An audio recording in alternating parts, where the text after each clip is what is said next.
and kidney transplants on state prison inmates. The state legislature allows it. They're the ones that regulate, mandate, and legislate everything we do. So instead of focusing on balancing a budget, does the state have a balanced budget? No. Don't expect to see one until after Christmas. You know why? Because right after the governor released his May revise, me and about 25 other sheriffs were walking the hall at the state capitol, saying public safety and education is important to our communities, not these worthless social programs.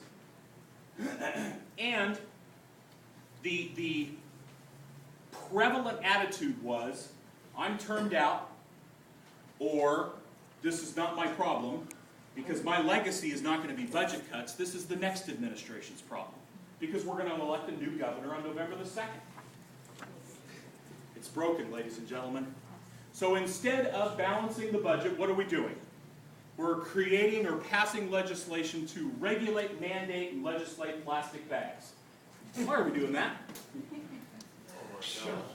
Why can't we just go as a community and say, hey, you know what? We recognize that, we've got all these plastic bags and some of them end up on the street. Let's go pick them up and let's, as a people, as a community, let's do a better job of, why do we need to have that legislated? Here's another one. We're trying to legislate the registration of long guns, rifles and shotguns. Why? There's no reason for that. There's another one that there's legislation so that it prevents people from leaving a phone book on your front porch. No kidding. That's what they're introducing. Now, Sheriff Knack talked about quotas. Ladies and gentlemen, the Sheriff's Department doesn't have quotas. Okay? Because I'm not making any money. The state of California makes all that money. Now, there is a need for traffic safety, okay? There's some folks out there who absolutely need a little help with a ticket, understanding what safe driving is. So if we're going to legislate, mandate, and regulate talking on the phone, what about putting on your makeup, eating, driving with your dog in your lap, texting, fighting with your kids? Why don't we regulate it all? Yeah. The cell phone thing is stupid. I agree with Sheriff Mack's stupid law. Red light cameras, stupid law. That's nothing more than a revenue generator, and I haven't read anything yet, anywhere, that shows that red light cameras reduce the number of accidents at any particular intersection. They don't. I haven't read it yet. If somebody knows, maybe they have it on Snows. They do increase the number of rear-end accidents. Okay, there you go. Okay. Sheriff's Department doesn't have quotas, ladies and gentlemen. It's not about numbers. I expect my deputy sheriffs to A, be professional and abide by our guiding principles of honesty, integrity, professionalism, and respect in the law enforcement code of ethics. Compromise the integrity of the department, I will fire you. I expect my deputy sheriffs to be polite and professional and compassionate.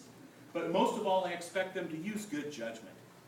You don't have to automatically do something because we're mandating it, and I don't.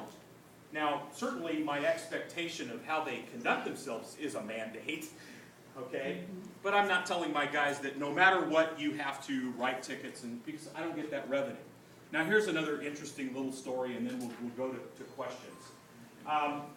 Again, the state of California makes all the revenue with respect to traffic citations. Very little, if any, of that comes back to local government. So cities in California figured out that they could develop or use, which was already on the books, what municipal codes or ordinance codes that say, you know what, don't speed through the city, come on, be respectful and courteous of everybody else, which I think respect and courtesy has just gone right out the window too. And these cities, what they do is they basically handle traffic enforcement administratively. The fines are significantly less. It doesn't go on your record. You take care of it in an administrative process in the city, and the city retains the revenue.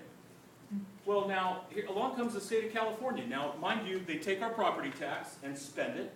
They take our redevelopment money and spend it. And they still got a $20 billion deficit, right? Now they figured out that the cities were circumventing the process for the traffic fines. So what do? They legislate and say that is prohibited. Cities can no longer do that. And right now they've introduced legislation to prohibit cities and municipalities from handling their own business because the state doesn't want that money taken from them. The system's broken, ladies and gentlemen, and that's the reality.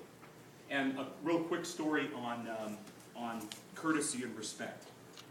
I don't know about you, but pulling up at an intersection with a car next to you that's got the stereo thumping so loud that your own cup of coffee's jumping, okay? So I drive a relatively unmarked car. I mean, if you didn't know it was a police car, you wouldn't know it's a police car.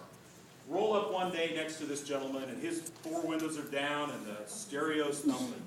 And I was in a suit and tie, you know, kind of covered this up.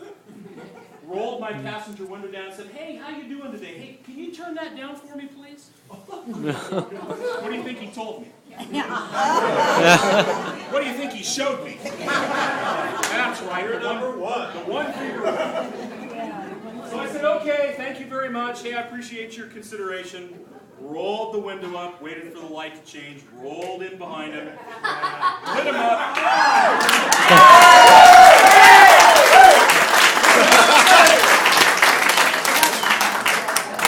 Walked up to the window and said, "Hi." I'm the sheriff here in Stanislaus County. And that poor guy could not talk. Now, did he learn a valuable lesson? Yeah. Did I give him a ticket? No. I didn't give him a ticket, but he did learn a very valuable lesson. So anyway, that's kind of what I got from Sheriff Mack and kind of, you know, in a nutshell, what I'm dealing with as the sheriff in Stanislaus County. I'm happy to answer any questions you may have, and we'll go as long as you want to go. Yes, sir. I appreciate you flexing your proverbial muscle. My question is, have you heard any information or quasi-information concerning a national police force? I have not, no. Very good. You're not hearing I have me? not, nor would I be a proponent of a national police force. Yes, sir. How much federal funding do you receive and what strings are attached? Okay, I don't receive a tremendous amount of federal funding. I receive money for narcotics suppression through the High Intensity Drug Trafficking Area Task Force. And there are really no strings attached to that. It's money that funds narcotics suppression operations, including camp missions, which is the campaign against marijuana production. By the way, I'm opposed to the legalization of marijuana. Sorry. Number 2, I get Homeland Security money. The strings with that is that I have to have all of my people trained to what's called a NIMS standard, which in essence is the National Incident Response. I forget the acronym. There's acronyms for everything in the federal government, but it's very similar to California's Incident Command System. It was developed and implemented after 9/11, and so I have to fulfill training mandates for my personnel with respect to emergency management. But in exchange, my Homeland Security money pays for things like radio interoperability, emergency radio communications that connects everybody else. I've gotten money for bomb robots. I've gotten money for a variety of personal protective equipment for the deputy sheriffs if they're responding to a critical incident or an intentional incident. So that's the strings attached. I receive money from the federal government for a program called SCAP, which is it's a criminal alien program, and basically the federal government reimburses me, although not 100%. Mike, we need to talk.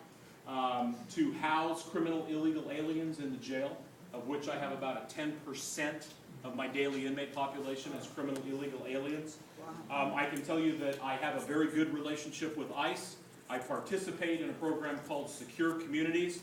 If you commit a crime or are taken into custody in this county, your immigration status is going to be validated and verified. We are going to run your fingerprints against multiple databases, and you might probably get turned over to ICE. So I get money. I get money for SCAP. Okay, those are the 3 primary programs. Again, there's no strings attached to SCAP. They're just not fully funding the costs of what I have to pay to house criminal illegal aliens, get them through the criminal justice process and out the back door. But I can tell you that because nobody wants to secure our borders, and that's the problem, is that these people come right back in. The Sinaloa cartel in Mexico is pumping an incredible amount